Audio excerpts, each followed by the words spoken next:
So this is the MS Views and News 2025 MS Wellness Summit. Today's program is sponsored by Novartis and Sanofi, and I want to thank everybody for stopping and seeing our exhibitors here, and we give them a round of applause. Let's thank them all. Thank you. Dr. Isis, she's got a PhD. Let's get started. Welcome, everybody. Okay, so how many people here are owners of fur babies? Yes. Okay, we have a few. Well, guess what? Our pets can teach us about the power of being in the present moment, because everybody with a human mind has the propensity to wander into negativity. The mind has a negativity bias. And so we tend to lean into, without any effort, into what's going to happen, where we messed up, what's wrong, where we failed, where things happen to us that we don't want. However, when we're in the present moment, we're allowing ourselves to settle in with what actually is happening inside your body and outside your body right now, because nothing else is happening. So I invite you, if you'd like to join me in what's called a soft landing practice. I'm going to introduce you to mindful self-compassion, and we'll talk more about that. But first, I'd like you to experience a welcoming and arrival practice. So if you're comfortable posturing yourself in a manner that allows you to feel relaxed yet alert. So what does that mean?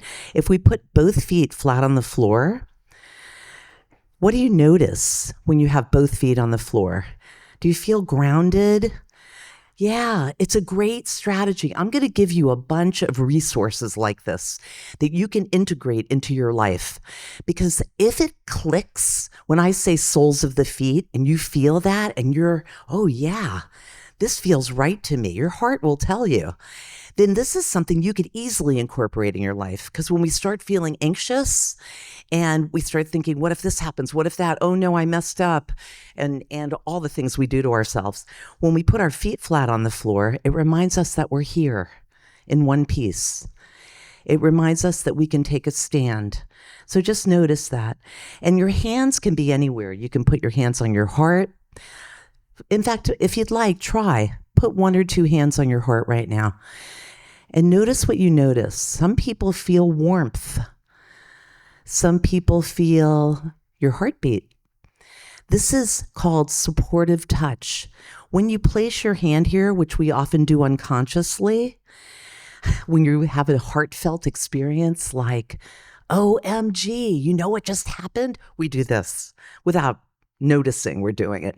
I'm inviting you to do it on purpose, because when you put your hand here, research shows, neuroscience research, that you're connecting with your parasympathetic nervous system, and you might feel a little sense of balance for a moment. There's also evidence that oxytocin, the hormone that women secrete profusely when they're breastfeeding, is actually activated when you put your hand here, for women and men. It's a feel-good hormone. Does anybody feel that? Shake your head. Do you feel something? Yeah, this is another resource for you to do on purpose. You know, kids in the school system, when they say the Pledge of Allegiance, if they still do, they have an opportunity to have this experience too. So notice. So I invite you to keep, eyes can be opened or closed. This is just going to be brief. I invite you to notice yourself as you're sitting here, as if you are a curious, hospitable observer of yourself sitting here. If you want, you can uncross everything in your body if that feels more comfortable, and just notice that you are available. You can be your own best host or hostess of yourself. A lot of times we use the breath as a guide. So if you're comfortable with your breath, see if you notice it coming in and going out. We're not trying to change the breath. We're simply joining with the rhythm without any effort. Notice how it feels in your body when you do this. It's not great for everybody, but it is helpful for a lot of us as a resource to ground us and anchor us to right now. right now. So how do you welcome people you love when they're coming to see you? Do you hug them, kiss them, talk to them about how wonderful it is? Can you do that for yourself? Can you welcome yourself to here in your way, in your language? Can you do that any way you want? And make it matter, make it real. And if you feel like, oh, this isn't for me, this is really too cheesy, that's okay. Back off then. It's not for everybody. I promise it won't hurt you ever. And so if your eyes are closed, you can continue practicing. This is called soft landing in mindful self-compassion practice. And so I want to introduce you to this today because mindful self-compassion is treating yourself the same way you treat others you love when they're suffering. So it's treating yourself when you're suffering the same way you treat others that you care about. So why is this so hard for us? Well, because we tend to beat ourselves up when things don't go well. When we get a diagnosis we don't like, we somehow take responsibility. It has nothing to do with, it's not our fault. Or things happen that don't go the way we want them to. So this practice of being kind to ourselves, being our own best friends, has been researched now since 2003. Kristen Neff, who designed this model in her dissertation back in Berkeley when she did her research on mindful self-compassion, and her partner, well, in co-founding this, not a personal partner, Chris Germer, together they've created a curriculum to help us evolve and utilize these strategies, these resources, which we know impacts how we perceive what's happening and what choice we make to take care of ourselves. I have to tell you, it saves my life. So these three components are what we need first, and this is called loving, connected presence. Is there anybody here that wouldn't want that? I didn't think so, especially now when we're living through difficult times on top of whatever's going on with us personally. So we have to start with mindfulness. It's a very funny word and very confusing. So let me give you an opportunity to experience it. I invite you to make a fist with one of your hands, okay? And what do you notice? I know it might be hard for people to speak out, so I'm just gonna say a few things that commonly are experienced when you make a fist. You feel kind of tight. You feel, maybe some heat, maybe some intensity. This represents resistance. Resistance is what all humans do when we get bad news. We immediately want to push back. We don't want it. It's normal. That is everybody's first inclination. Why? Because the mind is wired for survival, not happiness. But what we resist, guess what happens when we resist something? It gets bigger. It persists. And so this is a practice of, with your fist, I invite you to open it up like a flower very slowly until it's flat. And notice what you notice.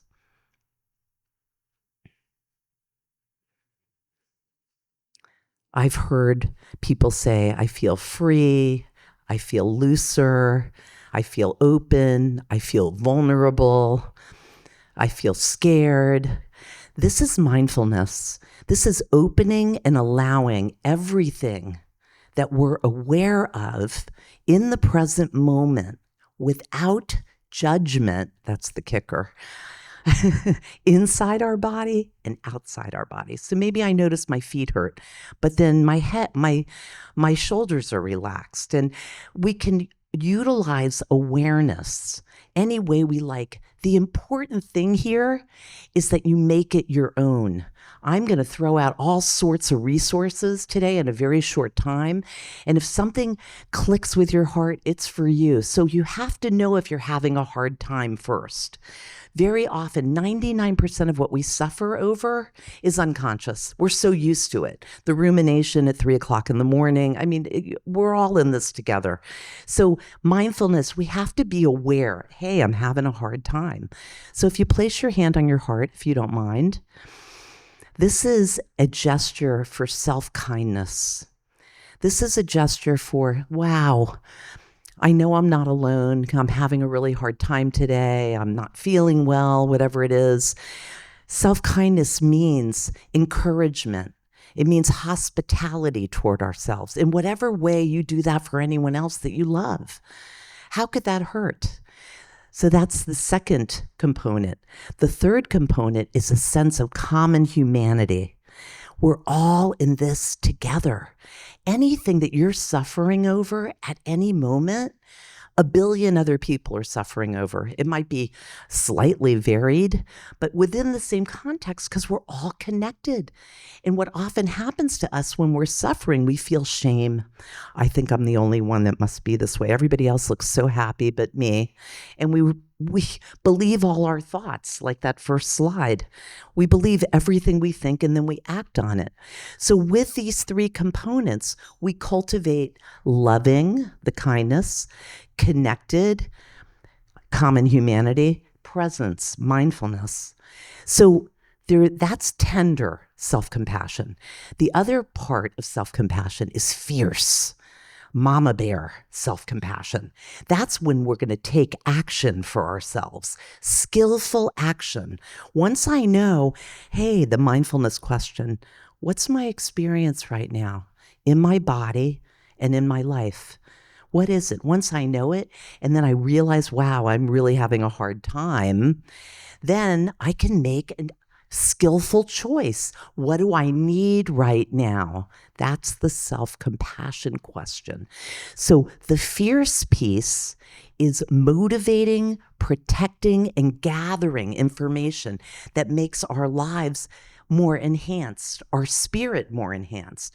And it gives us a feeling of empowerment and agency to make boundaries. No, I can't stay up another hour. It's not good for me. No, I shouldn't eat that. No, or yes, I'm going to go exercise. The boundaries that we know we need that are really hard to maintain. But those two together, this is the yin, tender, and this is the fierce, the yang. We need both. And so because of all the research, and feel free to Google mindful self-compassion, there is it makes sense though, unbelievable amounts of research about how it helps us regulate our emotions. Check in right now with your body. What emotions do you notice? They move slowly, unlike our thoughts, which are going at record speed. You might notice them. Do you realize that when you name it, you can tame it? So if I'm feeling a sense of heaviness in my heart right now, maybe a little anxiety because I'm so passionate about this and I'm hoping that you leave with so much more than you came with today to make your life easier on your part. But I named it. And so once I name it, I shift my relationship to it because now I have it. It no longer has me. Right? Because I'm naming it. So now I'm in charge. What kind of relationship do you want to have with yourself right now? What kind? Are you going to be your own best friend? You have that option. When you feel it, you can heal it. And so with mindful self-compassion practice, the idea is that we notice when we're overwhelmed, when anxiety starts to turn to panic, which is so common now, so many things to panic over, right? That we know that we can lean out at any given time or disengage or lean back in. We have that capacity. So this is the research now, self-compassion and physical health. So look at that. It decreases cortisol. And like I was talking about earlier, parasympathetic nervous system response is increased. It's fairly remarkable, I would say. Enhanced immune response in response to stress. Why? Doesn't that make sense? You're in charge. You're making skillful choices. You're paying attention in a kind, loving way to yourself, but it doesn't come naturally. You have to practice. Look at this, better sleep quality and fewer physical symptoms. So look at this.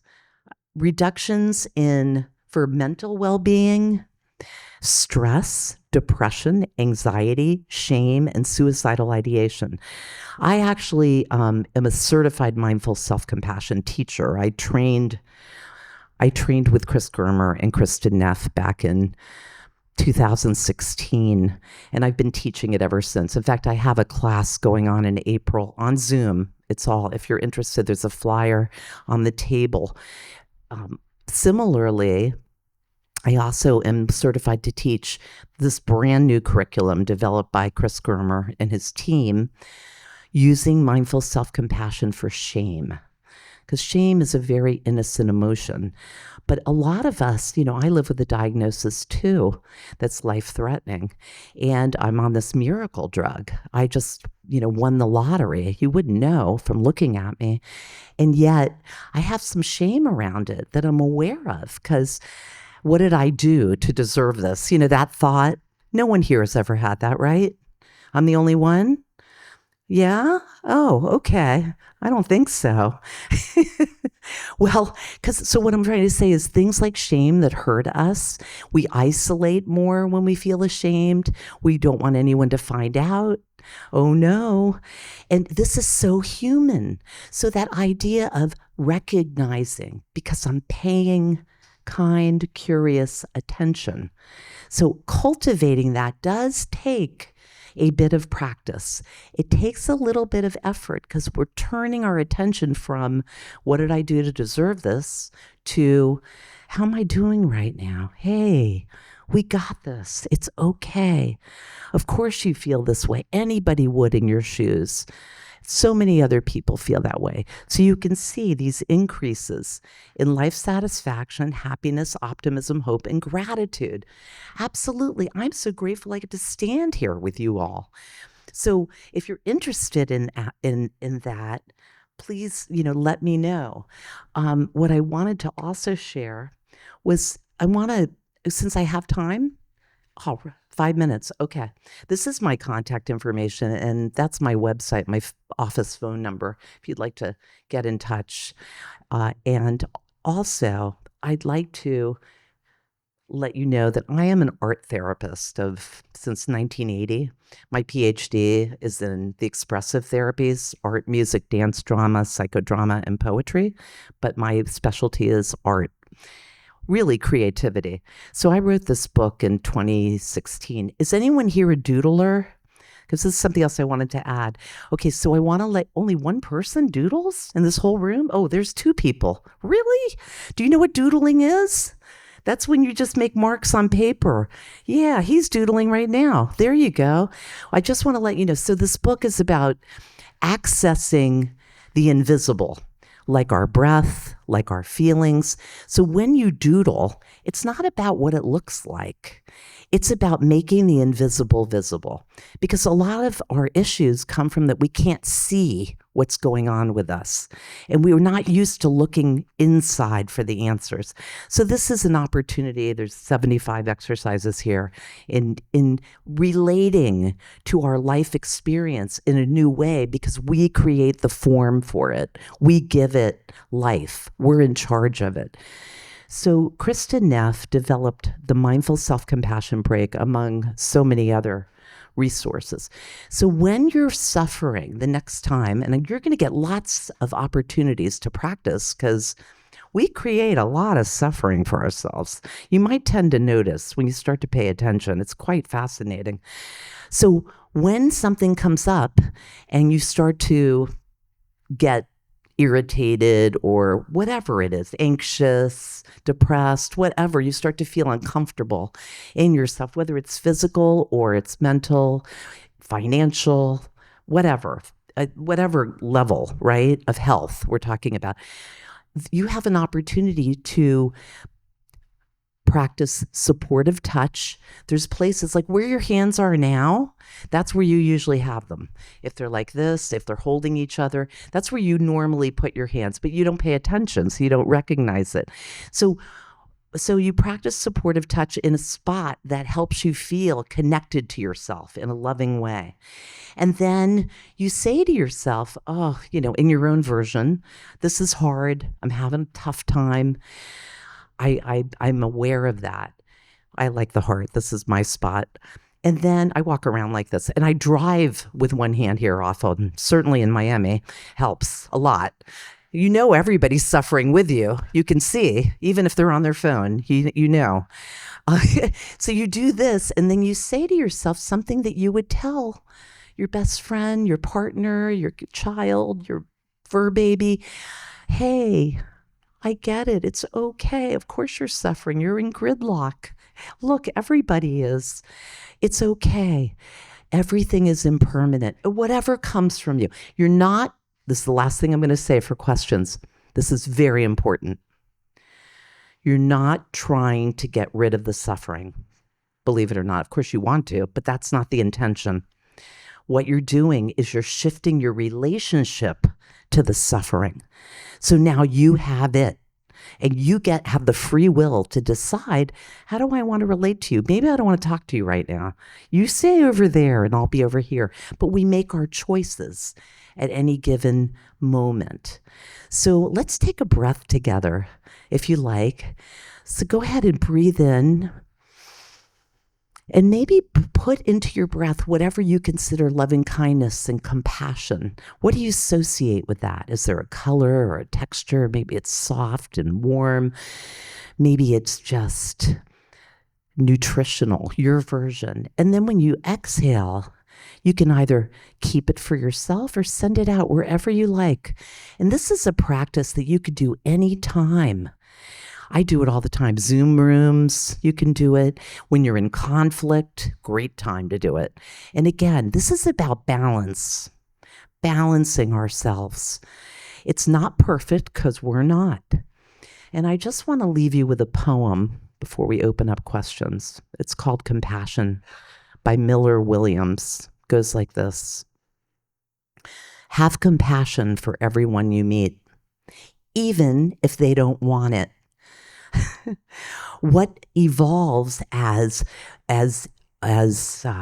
moodiness and irritability are always things no eyes can see, no ears can hear. You don't know what wars are going on down there where the spirit meets the bone. And that poem can also go for have compassion for yourself, even if you don't want it. Whatever's going on with you, you don't know what's going on down there where the spirit meets the bone, but you can express tenderness whenever you like. You deserve it. So thank you. Thank you. How many times per day is good time of day to doodle? That's a wonderful question. You know, only you know. You're the mother or father of your own ship. No one can tell you how to say things to you, how to treat yourself well. It has to come from your heart. What might be good for me, for doodling or for anything, for stopping and resting for a moment, for pausing. I know I need this right now because I'm checking in with myself. So that's how you know when the best time to, if you want to create something, if you want to make something invisible, visible, and you don't have to even use a drawing, you can dance it, you can sing it, you can write a poem about it. You can cook something over it, rearrange your living room, your makeup. It comes in so many different varieties, but embrace your style because you've survived this long. There's a reason for that, and focus on what is more right with you than wrong with you. John Kabat-Zinn, the founder of mindfulness-based stress reduction, who I also trained with back in 2000 and taught for 16 years, he says, and it's about cultivating mindfulness, making your life your meditation practice. He says, there's more right with you than wrong with you as long as you're breathing. Yeah, remember that. Thank you so much. Everybody give her a round of applause. Thank you. Thank you. See you later. Thanks. We're on the road again shortly. Thank you. Bye-bye.